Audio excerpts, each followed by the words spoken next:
sebenarnya kita melakukan sebagai orang tua apa yang harus dilakukan orang tua kepada anak gitu ya, memberikan apa yang harus diberikan kepada anak juga gitu. Mungkin ketika kita memberikan itu semua dengan sepenuh hati, melakukannya juga dengan sepenuh hati, dan ternyata anak menerima dengan baik, anak nyaman, dan anak memberikan sesuatu positif dari apa yang kita kasih, dan mungkin masyarakat menilai dengan apa yang kita lakuin, masyarakat suka, itu mungkin suatu apa ya, bukan suatu kebanggaan sih, suatu hal yang Masya Allah sih yang kita dapetin gitu. Ternyata oh kita bisa memberikan sesuatu yang baik, bisa mencontohkan yang baik-baik, dan lagi-lagi kalau kita bisa mencontohkan yang baik itu balik lagi ke kita.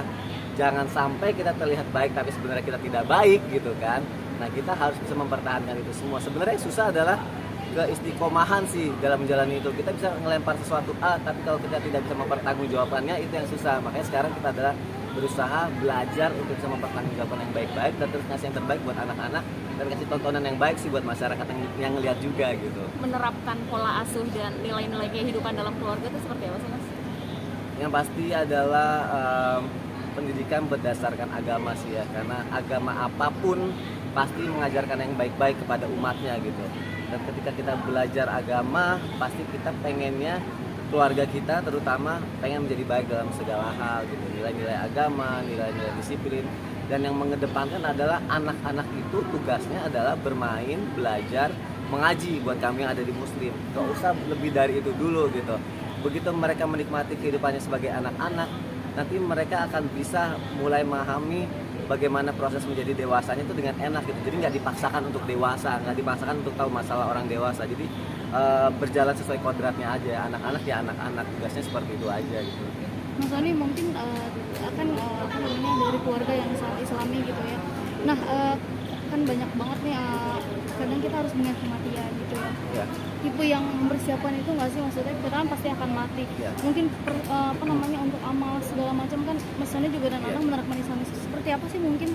Kalau aku sih belajar dari guru-guru ya, dunia ini bukan tempat kita untuk tinggal ya, dunia ini tempat kita untuk meninggal. Jadi kita harus bersiap-siap, kan sebenarnya cuma nunggu gilirannya aja gitu. Sambil nunggu giliran, apa sih yang kita lakuin gitu kan? Ya udah, bekerja, berbuat baik, beramal gitu kan. Kenapa adanya surga dan neraka? Ya pasti Allah pengen melihat hamba terbaiknya untuk masuk ke surga pilihannya Allah itu kan. Jadi sebagai hambanya kita berusaha sebaik-baik mungkin menjalankan perintahnya, menjauhi larangannya. Ngomong, oh gampang banget bisa ngomong kayak gitu, bukti ini bisa apa enggak? Kita sedang belajar untuk sampai di sana gitu. Paling enggak kita bisa menampilkan tontonan atau apapun yang kita tampilkan sesuatu yang baik. Kenapa? Biar orang mengikuti yang baik. Itu kan salah satu bisa dibilang amal jariah juga ya gitu. Kalau kita menampilkan sesuatu yang baik, orang mengikuti yang baik, jadi pahala juga berjamaah. Kalau kita nampilin sesuatu yang buruk, orang ngikutin, oh ternyata yang buruk seperti ini yang boleh diikutin, semua jadi buruk, wah dosanya jadi berjamaah juga gitu. Ya udah, sekarang berusaha nampilin yang terbaik aja sih. Tapi tipe yang mempersiapkan itu nggak sih, misalnya kayak nyiapin kain kafan segala macam untuk kematian gitu nggak sih Mas? Enggak sih ya, enggak sampai untuk mempersiapkan kain kafan atau sudah siapin kafling segala macam belum. Tapi paling enggak dari bagaimana memperbaiki ibadah kita gitu kan. Yang diterima nanti kan adalah sholat kita, ibadah kita dulu, itu yang paling penting ya. Terus mempersiapkan anak-anak yang soleh-soleha yang nantinya akan mendoakan kita kelak, lebih ke situ dulu sih. Mas Sony, memuliakan istri dan keluarga itu kan juga pahalanya cukup banyak ya gitu, dan hal tersebut juga bisa melancarkan rezeki seorang suami. Nah, baru-baru ini Virus memposting bahwa ada mobil baru, mungkin ceritanya gimana sih Mas? Sebenarnya aku bersyukur banget, Masya Allah, tabarakallah, apa yang aku dapat, semua pekerjaan ini, semua rezeki ini gak lepas dari bagaimana aku mencoba ngebahagiain istri aku sih. Sebenarnya itu hal-hal yang tidak perlu diomongin, tapi kalau misalnya ini bisa menjadi mengingat juga, kalau kita ngebahagiain istri, ini aku udah ngerasain sendiri. Kita ngeluarin duit berapa rupiah, balasannya banyak banget yang kita dapat gitu. Dan ini nggak bohong gitu, ini nggak cuma sekedar omongan aja, karena aku ngerasain ini sendiri gitu.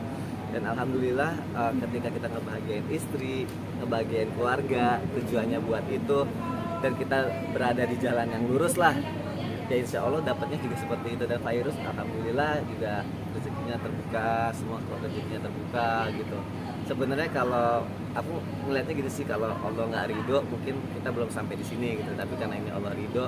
Dan yang terpenting adalah kenapa bisa ada mungkin Virus berbahagia dengan dia bilang kalau dia punya mobil baru, sebenarnya bisa dibilang Allah tahu apa yang kita butuhkan.